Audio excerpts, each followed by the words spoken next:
Hi there, my name is Daniel. I'm from Transcona Trailer Sales. I'm just going to be walking through 2024 Wildwood 36Vbdsx. We're just going to start off the back corner of the bumper here. You take this bumper cap off, you are going to find your sewer hose. It's about 20 feet long once fully extended. Just take note of those two ears there. Those are going to be the same two ears that connect to your sewer hose that I show you in a sec, or your sewer outlet that I show you in a second. We just keep this sewer hose tucked away in the bumper here, keeps the stench out of the unit. And it's a nice little cap, just locks into place here.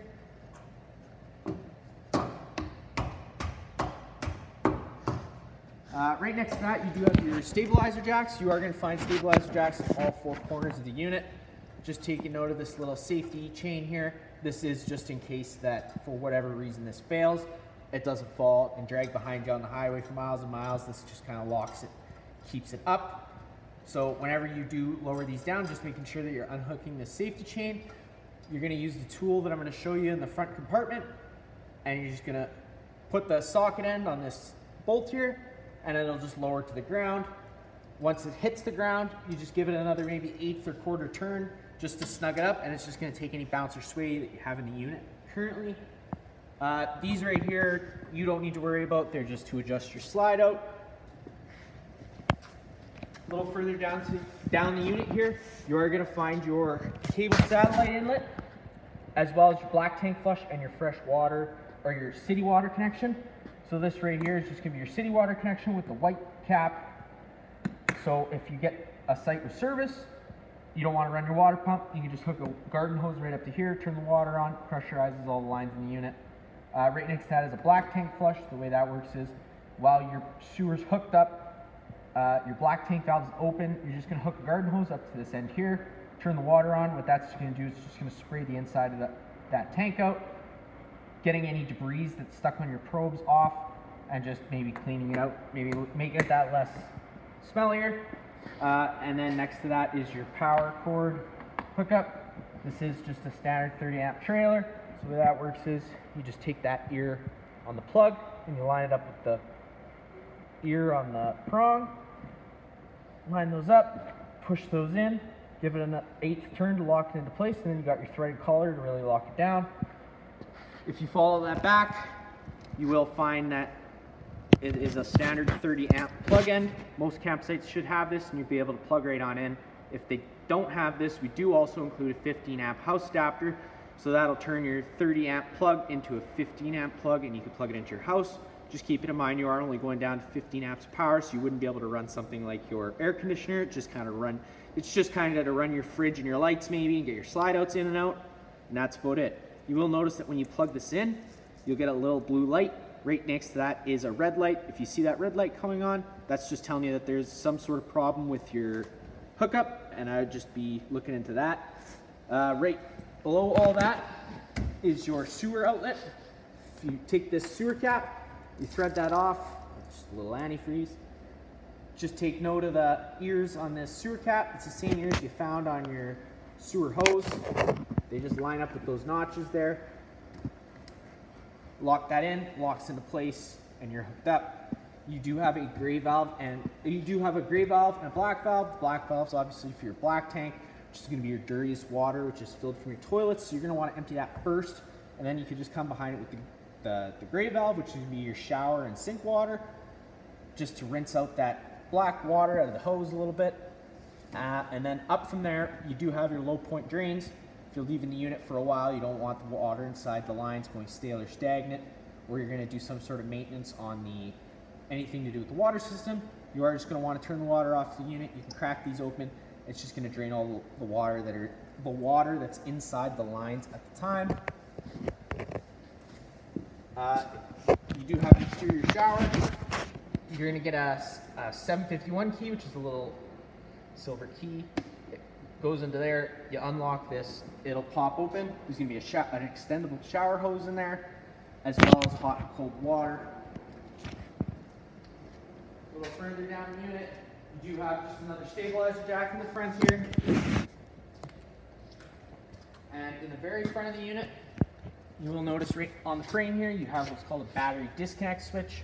So with that battery disconnect switch off, the batteries are connected to the unit. with the battery disconnect switch on, the batteries become disconnected from the unit, and you'll have no 12-volt power inside unless you're plugged in. Right in front of that is this little black box. Inside this black box is where we house the battery. If you want to get access to that, you just got to undo this strap, pull this lid off, and you'll get access to your battery. Underneath this cover is your propane tanks. Normally, you could just loosen these little tabs off. This cover pops open. You get access to your tanks, and you could just quickly turn them off or on, or switch the tank over. For the purpose of this video, I am just going to take this cover right off.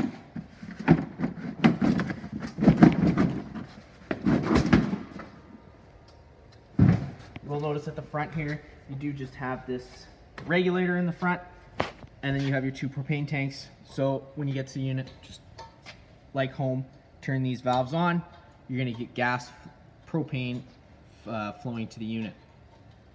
If you take a step around here, go down this side of the unit, open up this front compartment here, and this does give you access inside your bunk room, but this is where you're going to find your 25-foot water hose. Hold on. Oh, that's okay. No battery, sorry. Go ahead. Is it still recording? Mm-hmm. Inside here, you do have your 25-foot water hose. This is that 15-amp park adapter I was telling you about, and just your breakaway cable lock. Against the wall, you do have some Velcro straps. If you loosen those Velcro straps off, they hold your stabilizer jack tool I was telling you about. It's right there. That's just your socket head. It's going to go on here. You can either turn those jacks up or down. We also include the front tongue jack override. So the way this guy works is, you got this little cap on the top of your tongue jack. If for whatever reason you lose 12-volt power or your jack stops working, you're still able to move it up and down just using this. This goes in there, locks onto a bolt, and you can turn the jack up or down as you need.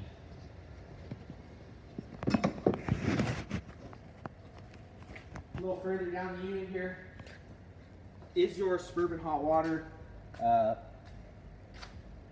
access panel. I'll come back to that in a second when we take a step on inside. Right up from there, you do have this little vent. This is for your range hood inside. Your stove runs off propane. Whenever you're running that stove, you are just going to want to make sure you have the range hood on and with this flap open. But if you are traveling with the unit and you don't want more excess dust flowing inside, you can just close this by just pressing on it, and it snaps into place, as you see there. Underneath your awning here, you do have your hot exhaust for your furnace. Whenever the furnace is on, this is going to be blowing out hot air, so just be mindful of that. If you have anything in front of it, it could possibly melt it.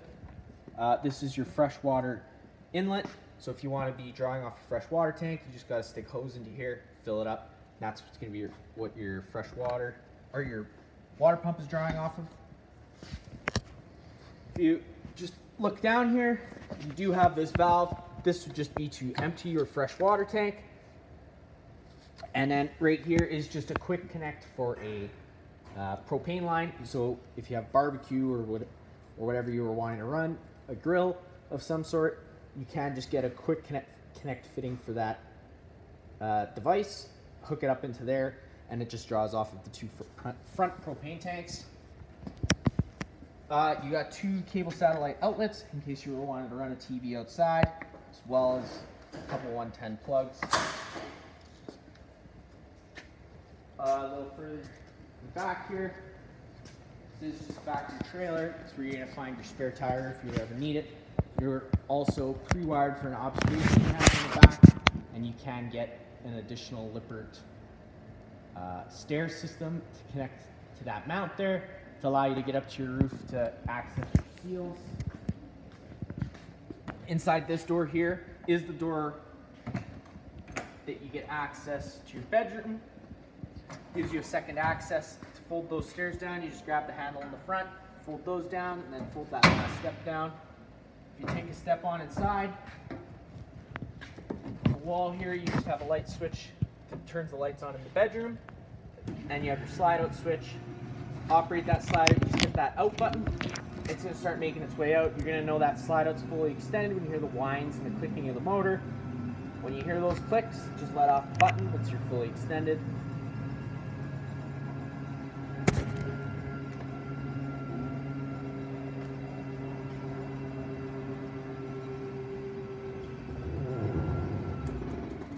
So there you go, you heard those clicks, you let off the button, it's fully extended.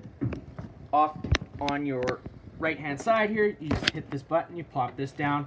This is going to give you access to your circuit breakers and your fuses. Whenever a fuse pops, there's going to be a red light indicating which one popped. At that point, you could just take the old fuse out, get a new fuse and put a new fuse in, see if it happens again. Whenever a circuit breaker pops, it's going to sit in the middle, so you just got to turn it off and then back on to reset it. Inside this bedroom, you do have a king-size Versatilt bed. So the way that works is you just have this button here, you push the button up, the front of the bed's going to start coming up. If you push the button down, the front of the bed's going to start coming down. That's about it for the bedroom. Other than you have some storage in front of the bed, and some light and plug-ins on each side of the bed. If you open up this door here, it is going to give you an entrance into your bathroom. Bathroom's pretty.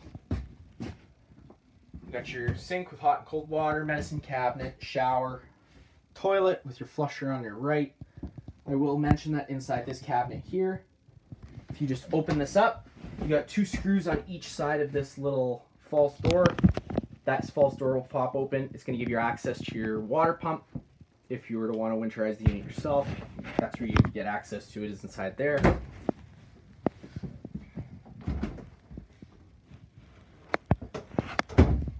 Now, to get access into the main living space of the unit, you just have to go outside.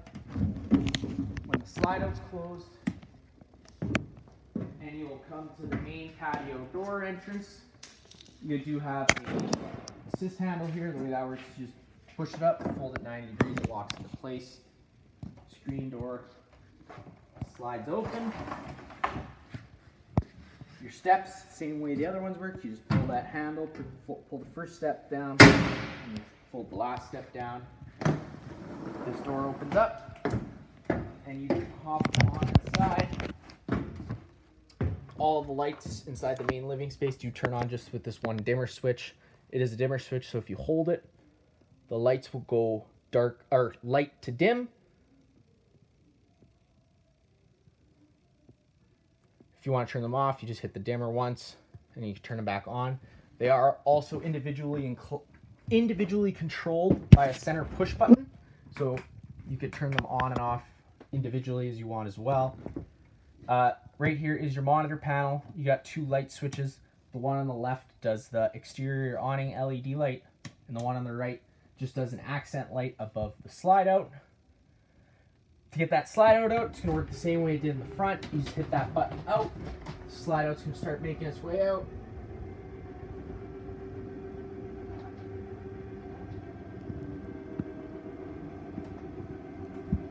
While that slide out's coming out, I will mention that the stove and the furnace inside this unit does run off propane. There is an LP detector right down there. If that guy ever starts going off, you are just going to want to turn off the main supply of propane to the unit and open up all the windows. You have your water pump switch right above your slide out switch. Hit that on. It's going to turn your water pump on, which draws from your fresh water tank. And then right above here is just your monitor panel. So you got your battery. We're currently C for charging, G would be good, then it goes fair and low. And then you have fresh, black, and gray. It goes empty, 1/3, 2/3, and full. Let's say you hit your black tank. You know the tank for a fact is empty, but it's reading 1/3 or 2/3. You just got to hook up that hose to the black tank flush I was showing you earlier. Try and flush that tank out and get whatever debris is stuck on the probes off.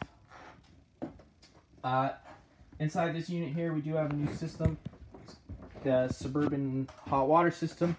The way that works is they say you do get almost instantaneous hot water as well as a longer hot water supply. Now the way you turn that on is you do have to go inside this access panel inside,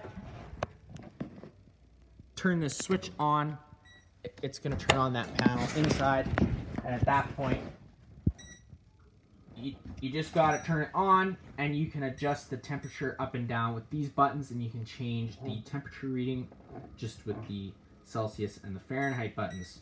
I'm not going to run that for too long because there's no hot water inside the tank.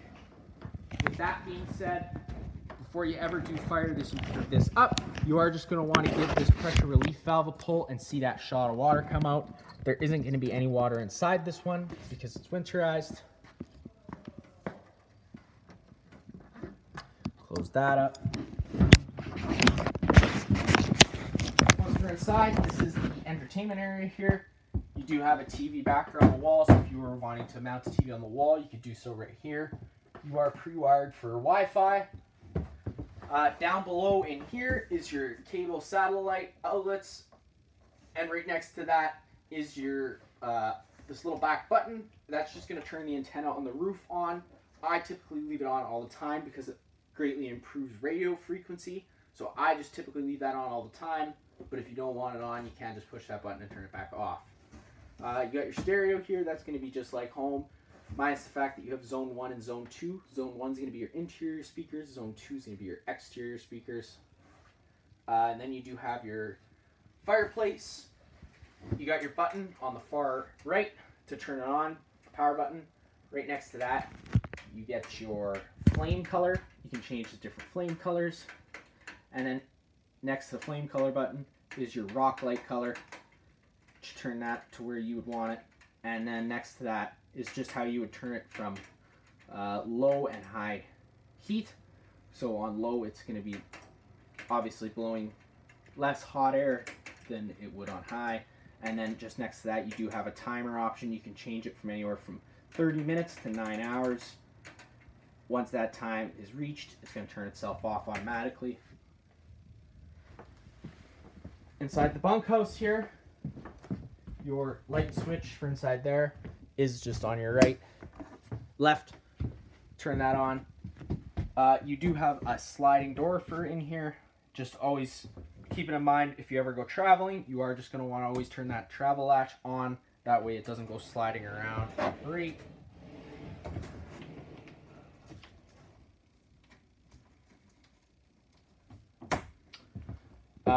You have bunk beds up top, and then you have a little couch below.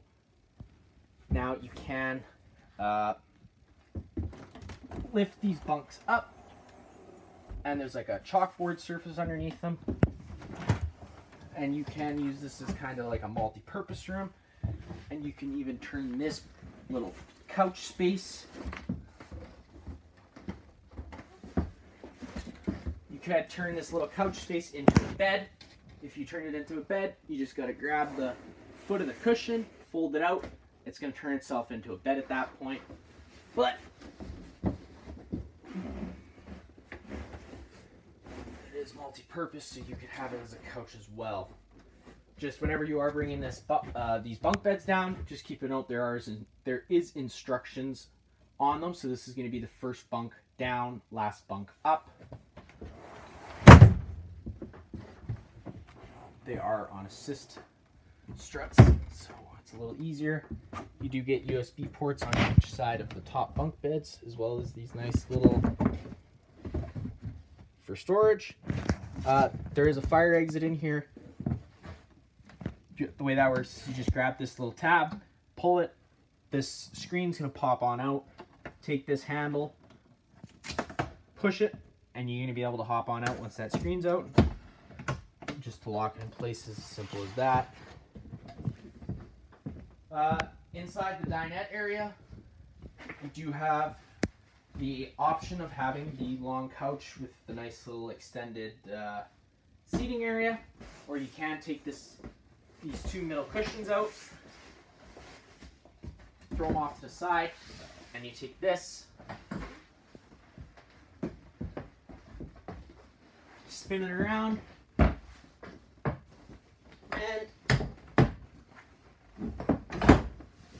doing that will give you more space for your dinette. eating, with it set up how it is, you can take the legs out of this table, take the legs off. The table's going to sit on these nice black ledges here. Take your back cushions and fill in the center, and you got another bed. And you can do the same thing with the couch. You can turn the couch into a bed as well. Just grabbing the foot of that couch, pulling on it, it folds out, and you have another bed for somebody to sleep. To put it in, you just grab the foot of the bed, grab the back of the rest, pull on it, and it's going to just fold back in nice. All the blinds in the unit kind of work the same way. They're just kind of a sit where you leave them, and if you pull them again, they come up. Inside the kitchen area, you do have a sink with hot and cold water. This is your oven. Whenever you are running this stove, you are just going to want to make sure you have that fan on, evacuating the fumes out of the unit. To turn this on, you just turn these knobs, the little flame symbol, and you hit that spark arrestor. Sometimes it can take a minute, so you do just have to be patient just to get the lines clear.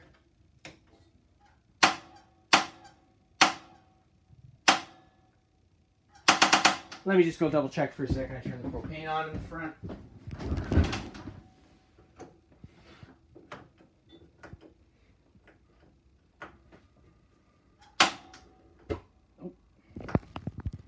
So to turn this stove on, you're gonna hold that button down, hold it down for another second when it's on the flame symbol, and then just turn it over to whatever setting you want it on, and it is just gonna work like that for all of the burners.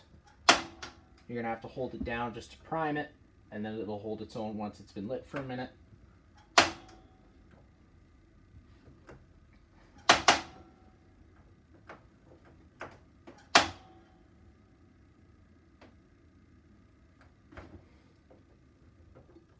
And then to get the oven on, you are just going to have to open this up. In the back of the oven, you are going to notice there's a little coupler there. So you're going to take your oven. You are just going to have the lights on inside for it to work.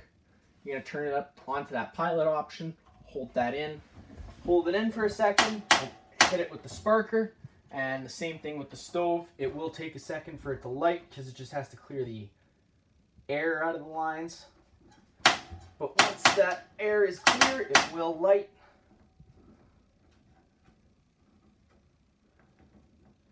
Sometimes it does take quite a few tries, so don't be discouraged if it doesn't work right away. There you go, you got that pilot light. Once that pilot light is lit, hold it down for another second. You can let go, and then you can just turn it up to your desired temperature. Fires right on up.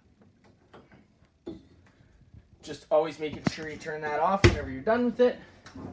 And the top of the stove is glass, so just try and be gentle handling that so it doesn't break. You do have a residential style fridge inside this unit, so it is only going to work when the unit is plugged into shore power, but you do have minimum max and minimum settings for temperature in both the fridge and the freezer.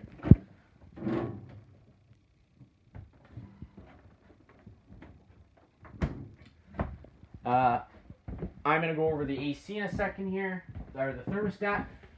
The AC does have two options, so you can have these louvers open, and it's going to dump all its air into the living space, cool that off, and if you do want to start moving air throughout the unit, you can just close these louvers, and it's going to start moving its air through all the floor portals you see around the unit, or the ceiling portals you see around the unit, and whenever you have the furnace on, it's going to be moving its air through the floor portals you see in the unit. One thing I did forget to go over while I was over here is this is your solar, they call it a solar controller. There's no batteries inside this unit right now because it's winterized. The way that solar controller does work though, it is just more of a monitor system. Everything's kind of done already self-controlled, but what this does, it just allows you to scroll through your different battery settings, see where they're at, and it also allows you to control what kind of batteries you do have plugged in or hooked up. If you you come to this wall here, this is where you're going to find your thermostat. You hit that button once, and it's going to go into a mode option, so you could select between off, cool, and cool heat, and cool plus heat. So cool plus heat is going to be essentially just like your home furnace. So whenever it's inside this option, you hit that button again once you are in the cool and heat option, and you can cycle between your different fan settings that you would want, whether you want the fan on high or low. Hit that button again, and depending on what you have your thermostat at is going to decide whether you have the air conditioner on or the heater on. So we currently have the room set for 72 degrees. It's got the heater on because the room's only reading 66.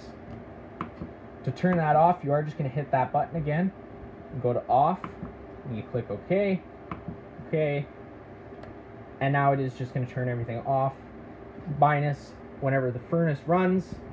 Whenever you turn it off, it does run for another couple minutes just to let itself cool off as an added safety precaution. I've already showed you inside the bathroom here. That's all this door is. If you are to want to get access to your hot water heater, it is just inside this cabinet here. You open up this cabinet, you can remove that false little panel, and it gives you access to the back of your hot water heater. That's going to be it for this unit here. If you have any other questions, feel free to give us a call.